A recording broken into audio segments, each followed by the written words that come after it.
밤중에 혼자 있을 때 갑자기 들리는 발소리, 아무도 없는데 느껴지는 누군가의 시선, 설명할 수 없는 차가운 기운을 경험해 본 적 있으신가요?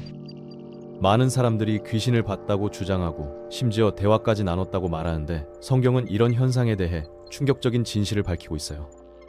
우리가 귀신이라고 부르는 존재는 죽은 사람의 영혼이 아닐 수도 있고, 영화에서 보여주는 것처럼 이 땅을 배회하는 게 아닐 수도 있으며, 심지어 당신이 경험한 그 초자연적 현상이 전혀 다른 존재의 장난일 수도 있다는 거죠.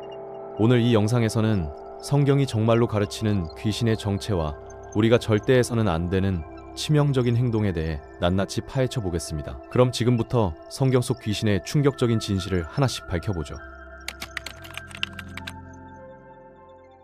먼저 귀신에 대한 일반적인 오해부터 짚고 넘어갈 필요가 있어요. 대부분의 사람들은 귀신이 죽은 사람의 영혼이 이승을 떠나지 못하고 배회하는 거라고 생각하는데, 성경은 전혀 다른 이야기를 하거든요. 히브리서 9장 27절을 보면 아주 명확하게 나와요. 한 번 죽는 것은 사람에게 정해진 것이요 그 후에는 심판이 있으리니. 이 구절이 뭘 의미하냐면, 사람이 죽으면 즉시 심판대 앞에 서게 된다는 거예요. 그러니까 죽은 사람의 영혼이 이 땅을 떠돌 시간 자체가 없다는 뜻이죠. 누가복음 16장을 보면 더 구체적으로 나오는데, 부자와 나사로에 대한 예수님의 가르침에서 죽은 부자가 아브라함에게 자기 가족들에게 경고해달라고 간청하는 장면이 나와요. 하지만 그는 그곳에 갇혀 있었고 떠날 수 없었어요. 이게 중요한 이유는 죽은 사람의 영혼이 마음대로 이 땅으로 돌아올 수 없다는 걸 보여주기 때문이에요.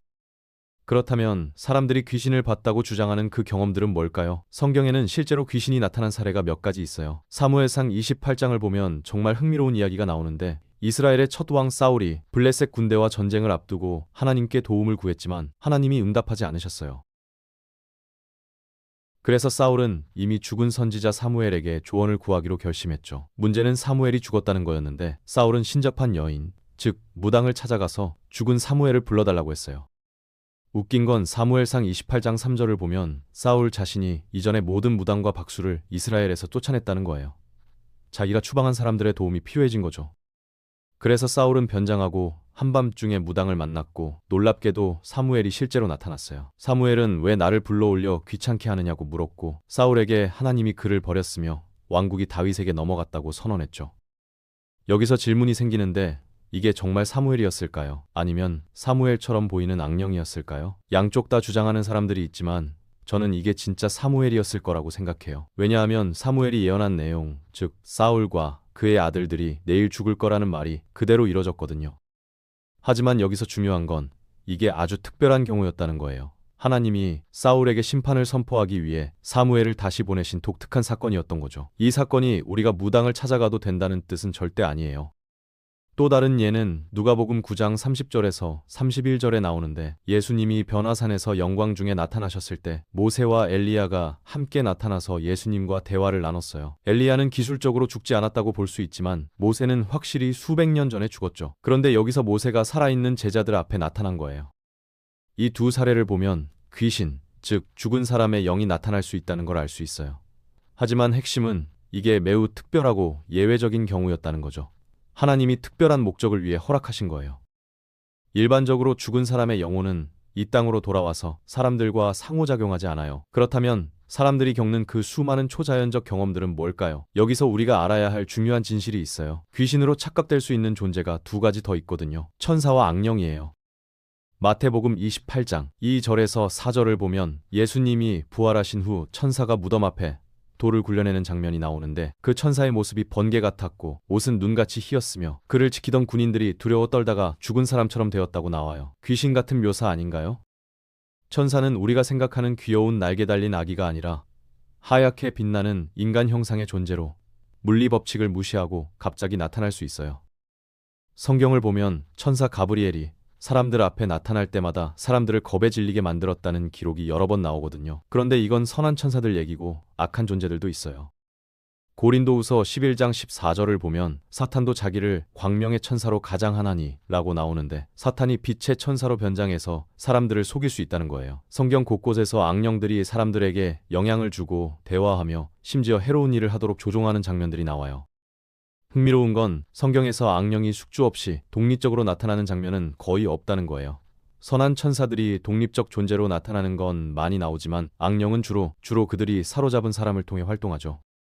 하지만 그렇다고 악령이 보이지 않는다는 건 아니에요. 많은 사람들이 악령을 그림자 같은 형태로 봤다고 증언하거든요.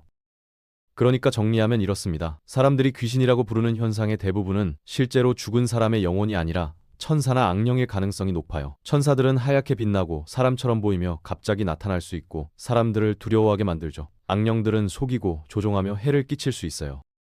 그래서 영적 세계에 대해 잘 모르는 사람들은 이런 존재들을 귀신으로 착각할 수 있는 거예요.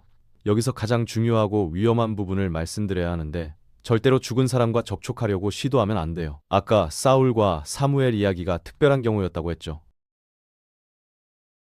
사람들이 죽은 자와 소통하려고 문을 열 때 실제로는 악령에게 문을 여는 거예요. 그래서 성경은 신접한 자, 즉 무당을 찾아가는 걸 엄격히 금지하고 있어요. 레위기 19장 31절은 신접한 자와 박수를 믿지 말며 그들을 추종하여 스스로 더럽히지 말라고 명확하게 말하고 있거든요. 위자보드, 타로카드, 강신술 같은 것들을 멀리해야 하는 이유가 바로 이거예요. 당신이 하나님께 마음을 열 수 있는 것처럼 어둠에게도 마음을 열 수 있거든요. 많은 사람들이 호기심으로 시작했다가 그들이 불러낸 것을 통제할 수 없게 되는 경우를 봤어요. 마태복음 14장 26절을 보면 제자들이 물 위를 걸어오시는 예수님을 보고 유령인 줄 알고 두려워했다는 기록이 나와요. 예수님 시대에도 사람들은 귀신의 존재를 알고 있었고 그걸 무서워했던 거죠. 하지만 예수님은 제자들에게 난이 두려워하지 말라고 말씀하셨어요. 이게 오늘날 우리에게도 똑같이 적용돼요. 영적 세계는 실제하고 천사와 악령도 실제하며 이상한 일들이 일어날 수 있어요. 하지만 우리가 두려워할 필요는 없어요. 왜냐하면 하나님이 모든 악령보다 크시고 예수님이 우리를 사랑하시기 때문이에요. 제가 이 모든 얘기를 하는 이유는 여러분을 겁주려는 게 아니라 경고하려는 거예요. 영적 세계를 진지하게 받아들이고 지혜롭게 행동하라는 거죠. 만약 당신이 이상한 경험을 했다면 그게 죽은 사람의 영혼이라고 섣불리 판단하지 마세요. 더 중요한 건 그런 현상에 호기심을 갖고 탐구하려 하지 말라는 거예요. 신명기 18장 10절에서 12절을 보면 하나님이 점쟁이, 복술가, 무당, 강신술사를 가증히 여기신다고 명확히 나와요. 왜냐하면 이런 것들은 사람들을 하나님에게서 멀어지게 하고 악령의 영향 아래 두기 때문이에요. 많은 사람들이 재미로 한번 해보는 거지 뭐라고 생각하는데 영적 세계는 장난이 아니거든요. 한번 문을 열면 닫기가 매우 어려워요. 실제로 상담했던 사람들 중에 위자보드를 가지고 놀다가 이후로 집에서 계속 이상한 일이 일어나고 밤마다 악몽에 시달리며 설명할 수 없는 공포를 느끼는 경우가 많았어요. 어떤 사람은 타로 카드를 보기 시작한 후로 우울증이 심해지고 자살 충동까지 느꼈다고 해요. 이게 우연일까요? 절대 아니에요. 악령들은 실제하고 그들의 목적은 파괴하고 죽이고 훔치는 거예요. 요한복음 10장 10절에서 예수님이 말씀하셨잖아요. 도둑이 오는 것은 도둑질하고 죽이고 멸망시키려는 것뿐이요. 이게 바로 악령들이 하는 일이에요. 반면에 예수님은 내가 온 것은 양으로 생명을 얻게 하고 더 풍성히 얻게 하려는 것이라고 말씀하셨어요. 우리가 선택해야 할 건 명확하죠. 생명을 주시는 예수님을 따를 것인가 아니면 파괴하려는 악령에게 문을 열 것인가예요. 만약 당신이 이미 이런 것들에 관여했다면 어떻게 해야 할까요? 먼저 회개하고 예수님의 이름으로 그 모든 어둠의 세력을 끊어내야 해요. 사도행전 19장을 보면 에베소에서 마술을 행하던 사람들이 예수님을 믿은 후 자기들의 마술책을 가져다가 모든 사람 앞에서 불살랐다는 기록이 나와요. 그 책의 가격을 계산해보니 M은 5만 개나 됐대요. 엄청난 금액이었지만 그들은 과감하게 버렸어요. 왜냐하면 그게 자신들과 어둠을 연결하는 고리였다는 걸 알았기 때문이에요. 만약 당신 집에 타로카드, 위자보드, 부적, 우상 같은 게 있다면 즉시 버리세요. 그리고 예수님의 이름으로 당신의 집과 삶을 깨끗하게 해달라고 기도하세요. 야고보서 4장 7절은 하나님께 복종하라, 마귀를 대적하라, 그리하면 너희를 피하리라고 약속하고 있어요. 마지막으로 강조하고 싶은 건 두려워하지 말라는 거예요. 영적 세계에 대해 아는 것과 두려워하는 건 다른 거거든요. 요한일서 4장 4절은 자녀들아 너희는 하나님께 속하였고 또 그들을 이기었나니 이는 너희 안에 계신 이가 세상에 있는 자보다 크심이라고 말해요.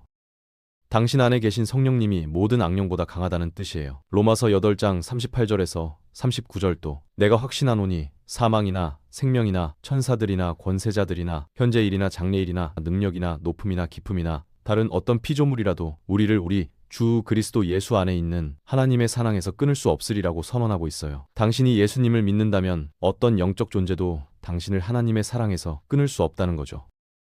그러니까 귀신에 대한 진실을 정리하면 이래요. 귀신, 즉 죽은 사람의 영혼은 일반적으로 이 땅을 배회하지 않아요. 죽은 후에는 즉시 심판을 받고 특정 장소에 머물게 되죠. 성경에 나오는 몇 가지 예외적인 경우는 하나님의 특별한 목적을 위한 거였어요. 사람들이 귀신이라고 부르는 대부분의 현상은 실제로는 천사나 악령일 가능성이 높아요. 그래서 절대로 죽은 자와 접촉하면 안 되고 무당이나 강신술 같은 것을 멀리해야 해요. 왜냐하면 그건 악령에게 문을 여는 행위이고 당신에게 해를 끼칠 수 있거든요. 하지만 두려워할 필요는 없어요. 하나님이 모든 악령보다 크시고 예수님이 당신을 사랑하시니까요. 영적 세계를 진지하게 받아들이되 예수님 안에서 담대하게 살아가세요. 그분이 이미 모든 어둠의 세력을 이기셨으니까요.